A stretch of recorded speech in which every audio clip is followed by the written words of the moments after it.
दोस्तों, सड़क पर चलते हुए क्या कभी आपने कुछ ऐसी चीजों को लांघा है जिसे लांघने से पहले आप एक क्षण के लिए रुके हों, या फिर एक क्षण के लिए ही यही सोचा हो कि क्या वो चीजें किसी प्रकार का कोई काला वस्त्र या श्रृंगार की चीजें थी?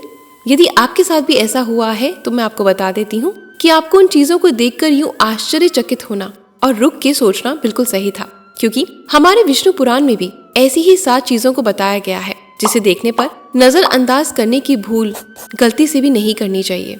क्या है वो 7 चीजें? चलिए आज जानते हैं।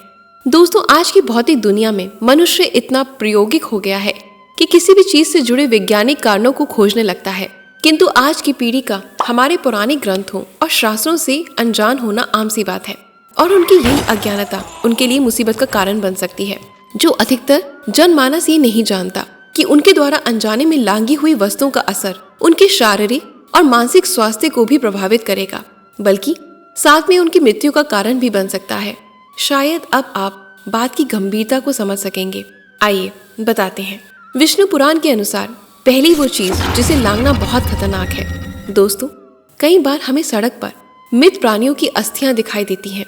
आमतौर पर ये अस्थियां उन दुर्भाग्यपूर्ण जानवरों की होती हैं जो सड़क दुर्घटना के शिकार हुए होते हैं।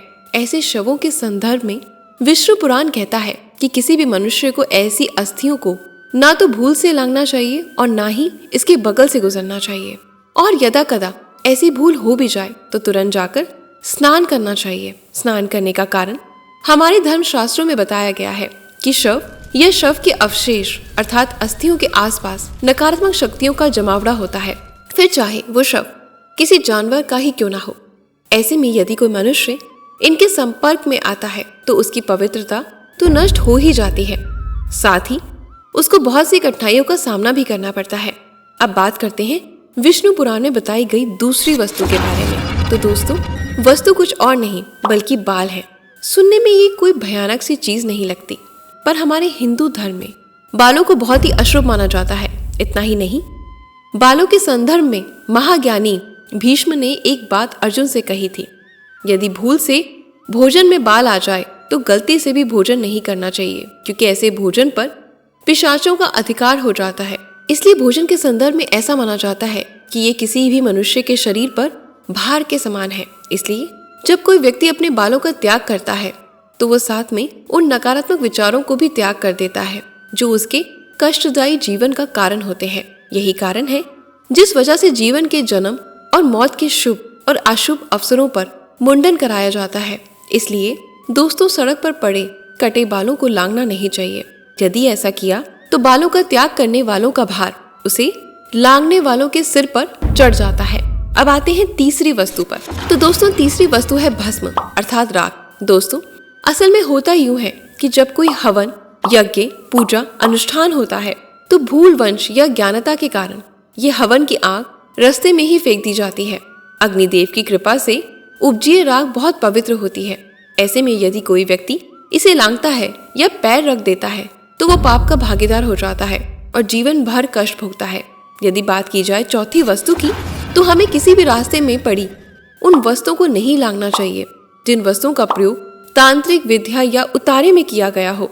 इससे होता यूं है कि तांत्रिक जन किसी नकारात्मक शक्ति को संतुष्ट करने के लिए किसी सुनसान जगह या सड़क या फिर चौराहे पर उसकी नकारात्मक शक्ति द्वारा बताई गई वस्तु, जैसे कि कोई मिठाई, कोरा वस्त्र, पान, बीड़ा, लौंग, नींबू आदि रख देते हैं ताकि वो नकारात्मक शक्ति उस वस्तु को आकर ग्रहण कर सके। किंतु इससे पहले उस वस्तु को लांघ देते हैं तो वो आत्मा रुष्ट हो जाती है और आपका अहित करने के लिए आपके पीछे पड़ जाती है, जिसे आम भाषा में प्रेत बाधा भी कहते हैं, जिससे छुटकारा पाना इतना आसान नहीं होता। यदि ऐसा हो तो अपने आप को इस संकट से बचाएं। अब हम आएंगे 5वीं वस्तु पर। हमें कभी भी कांटे वाले मार्ग से नहीं गुजरना चाहिए।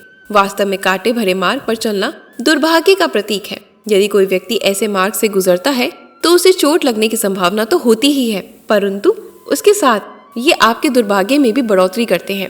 दोस्तों, अब आते हैं 6ठी वस्तु पर। किसी व्यक्ति द्वारा सड़क पर स्नान किया, पानी गिरा हो तो उसे लांघना नहीं चाहिए। विष्णु पुराण में इसे कष्टदायी बताया गया है, क्योंकि हमारे धर्म ग्रंथों में स्नान के संदर्भ में बोला गया है कि स्नान से न सिर्फ आपके भौतिक शरीर बल्कि आपके सूक्ष्म शरीर की अशुद्धियां धुलकर जल में मिल जाती हैं। ऐसे में आपके द्वारा ऐसे जल को लांघने वाले के जीवन में दरिद्रता बढ़ जाती है। अब बात करते हैं सबसे अंतिम अर्थात 7वीं ऐसी वस्तु के बारे में। असल में दोस्तों, ये कोई वस्तु नहीं बल्कि वो गंदगी है जिसे हम में से कुछ मूर्ख लोग करते हैं, जिसमें मल, मूत्र, थूक, बालों के गुच्छे आदि ऐसी चीजें जिसे लांघने वाले को सिर, पेट और पैर में दर्द हो सकता है।